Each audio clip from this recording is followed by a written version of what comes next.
মহিলাকে মারধর ও শ্লীলতাহানির অভিযোগে গ্রেপ্তার তৃণমূল নেতা। কি পদে আছেন আপনি তৃণমূলের এখন? আমি মাইনরিটি জেলা সেক্রেটারি। আচ্ছা আচ্ছা। শিলিগুড়ির ফুলবাড়ির জিয়াগঞ্জের একটি পেট্রোল পাম্প থেকে গ্রেপ্তার মোহাম্মদ আকবর আলী। গত শুক্রবার রাতে ফুলবাড়ির জিয়াগঞ্জের পেট্রোল পাম্পে তেল ভরতে গিয়ে পেট্রোল পাম্পে ওই তৃণমূল নেতার হেনস্থার শিকার হন মহিলা।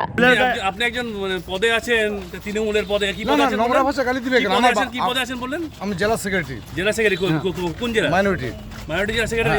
আপনি একজন তৃণমূল নেতা হয়ে একজন মহিলাকে না মারলেন? না, তার বিরুদ্ধে ওঠে মহিলা কর্মীকে শারীরিক নির্যাতন এবং মারধরের অভিযোগ। সূত্রের খবর, নিজেকে শাসক দলের নেতা পরিচয় দেওয়া, নিজেকে হিউম্যান রাইটসের অল ইন্ডিয়া সেক্রেটারি পরিচয় দেওয়া ও মাইনরিটি সেলের জলপাইগুড়ি জেলা সভাপতি পরিচয় দেওয়া ওই অভিযুক্ত এদিন রাতে ফুলবাড়ির পেট্রোল পাম্পে গাড়িতে তেল ভরতে গিয়ে পেট্রোল পাম্পের মহিলা কর্মীর সঙ্গে প্রথমে তর্কে জড়িয়ে পড়েন। এখানে সব জায়গায় নারী হয়ে পুরুষরা লঞ্চিত হচ্ছে, শুধু এখানে দু জায়গায় বিচার হবে।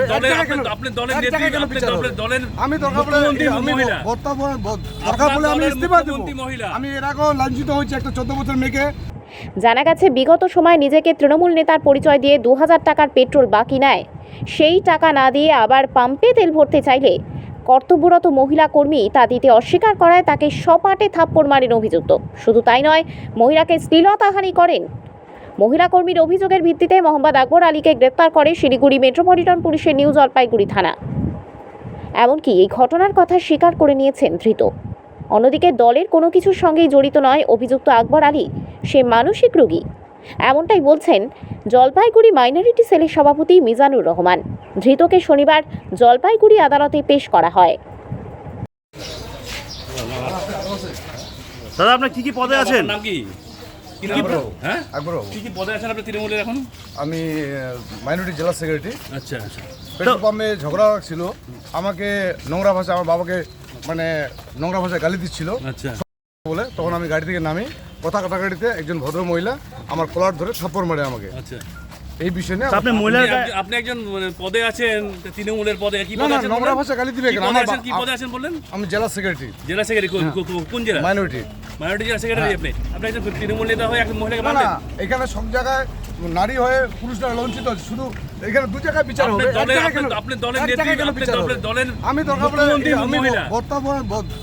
আমি ইস্তিফা দেব। আমি এর আগেও লাঞ্ছিত হয়েছি একটা 14 বছর মেয়েকে টিভিতে ইয়েতে কি টিভি সেন্টারে। আপনি কিভাবে মারতে পারেন একজন মহিলাকে? এর আগে যেখানে মুখ্যমন্ত্রী মহিলা কিভাবে মারতে পারেন আপনি?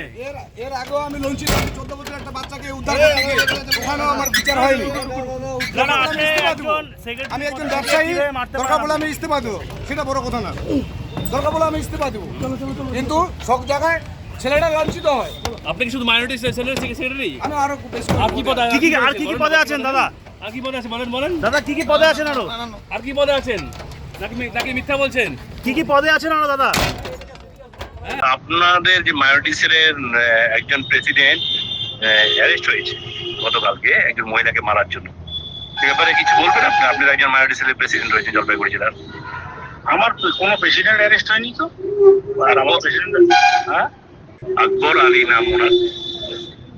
ও তো মেন্টালি ডিস্টার্ব ছেলেটা। ও তো আমার জেলা কমিটিতে একসময় ছিল, ওই হিসেবে আমাদের দলের মিছিলে যাইতো।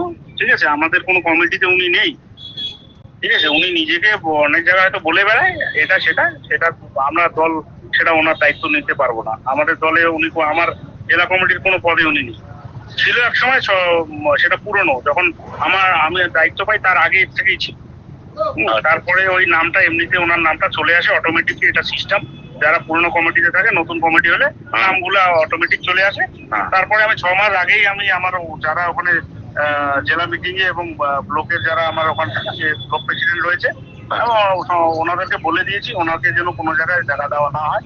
ঠিক আছে, সে উনি দল করে ভালো কথা করুক, কিন্তু আমাদের মাইনরিটি সংগঠনের কোনো দায়িত্ব বা কোনো মিটিং মিছিলে কোনো স্পিচ দিতে যেন না দেওয়া হয়, কারণ উনি বাস্তবে হচ্ছে মেন্টালি ডিস্টার্ব। আমি সেটা পরে বুঝতে পেরেছি। আচ্ছা, তো মাস 6 আগের থেকে ওনার সঙ্গে এইগুলো বিষয়ে কোনো কথাবার্তা হয়। মানে উনি কমিটিতে আছেন তাই তো?